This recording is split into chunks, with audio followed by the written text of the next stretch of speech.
Behind me looks like a normal laundromat here in New York City, but on the inside, it's actually a secret apartment. You live inside a laundromat. Yeah. It's my wash and dry. Your shoes are off. Oh, you got mismatched socks. Before you go in, you just bow. That's about Yeah. And you do it before you enter most people's homes, right? Yeah, that's normal. That's normal. Yo, look at this. This is amazing. This is basically all of it. The place is divided into stations. And so many of them are sitting stations, but they all face a different direction. And the idea is that you could have a collective interaction in this room, or you could have an individual interaction. But also, if Caleb's there and I'm here, we can just as easily have a little chat, enjoy my view of Rex, the dinosaur. Those are movie theater seats. These were brought by a neighbor. I mean, most of the stuff in here is free. And since I'm working in set design a lot, it's like you get a lot of props. But you know, it's all kind of in the spirit of like a grandma's trailer. It does feel like I'm in a character's room. The whole place is different with lights too. Let's see if they're working today. No, I don't think they're working today. There's a dirty sock up here. Is it dirty? It's a clean sock. It is clean. Still maintains the function of a laundromat because I wash the clothes in this thing over here and I take them out. You can still see they're up here a little bit. And I hang all my clothes on these lines. And some of them are load-bearing lines, some you can hang on. Do you actually accept new customers? I've offered to many people. I mean, there have been people who, you know, will like, this has happened a few times. They'll come in here with a bag and they'll lay it down. And they'll go, oh God. New York's most poorly run laundromat for sure. Right, so you're in the hole. Yeah, not one customer in 4 years. Right. This is the sign from the 80s. Yeah, in 1940 it was a deli, and then it was a bar in the 70s, and then it was a laundromat in the 80s. This is my bed.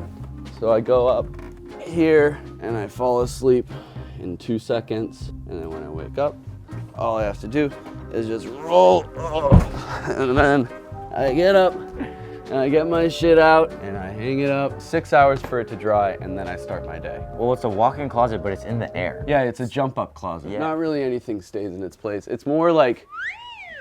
It might be one of the most inconvenient closets I've ever seen. It is extremely inconvenient. The idea of like the conversation pits, you know, in the 60s, they had like these different levels. I like that a little bit. Given that it's only 800 square feet. My neighbor gave that to me, my sweet neighbor Paul. Yeah. Probably completely illegal to have, and it still works. Bless Paul. We've got stop right there. Yeah, this is made for banging your head on. Right, that's the function. There's not even a light bulb in there. It's just there's no light bulb. It's just a like...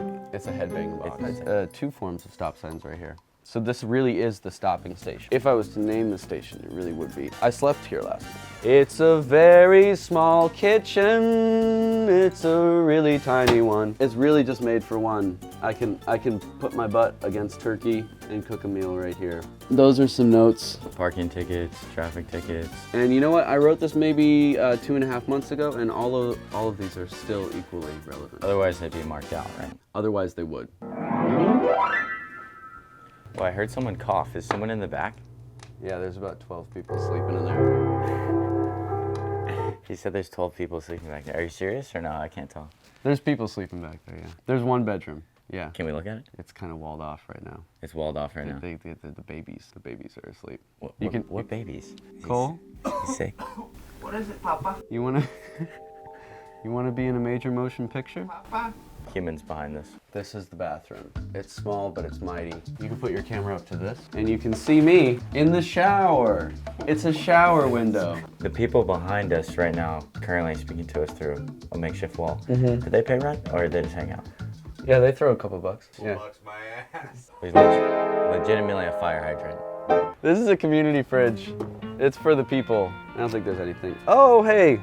If someone was passing by right now, they could get themselves vegan buffalo, cauliflower, mac and cheese. That's one function of the laundromat. I get glass in my foot every now and then. We're just walking around barefoot in New York City right now. This is what's happening. This is my life now. It feels good though, doesn't it? It does feel great. This is actually incredible. You guys came on Friday, and Friday's swing day. It's alternate side parking, street cleaning. No vehicles. And so you have no vehicles right here. I did take out a taillight of a Prius once. This is the hero push. Oh my God. Yeah. What?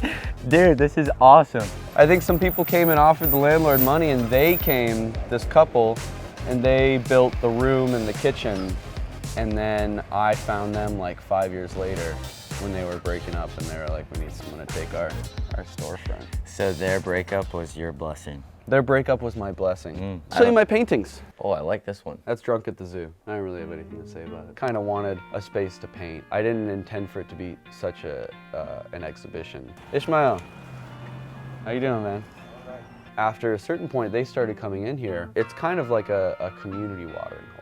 Like everyone kind of feels the freedom to come in here. So just pop in. Mm-hmm. And do you leave the door open at all times? I leave the door open during the day. New York is becoming obviously a harder place to modify your lifestyle. Much like any other American city, it's like becoming a highly predictable place. But of course, New York is the hardest place to control the populace, so people still kind of find frivolous ways of existing. I pay oh wait, it went up, $18.50.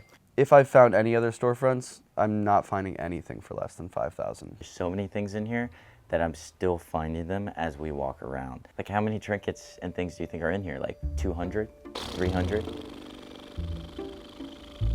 I mean, it's just changing. Like these kind of things, I'm just like constantly finding little things to put on the wall. And this was like completely separate, but it happened to fit. Oh, this McDonald's order is actually, this is legendary. I found this on the sidewalk. For a show, it's like always different. I mean, people have performed up there, people have performed over here, people have performed in the room. Would love to not have to live here.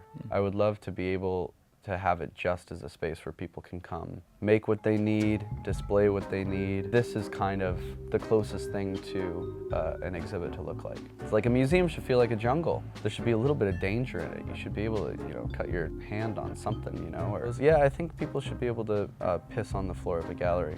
And that's not even something I would encourage someone to do here, but if they did it, I would say that's bold. You want to hear this organ?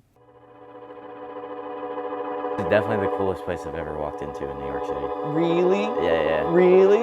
After all those places?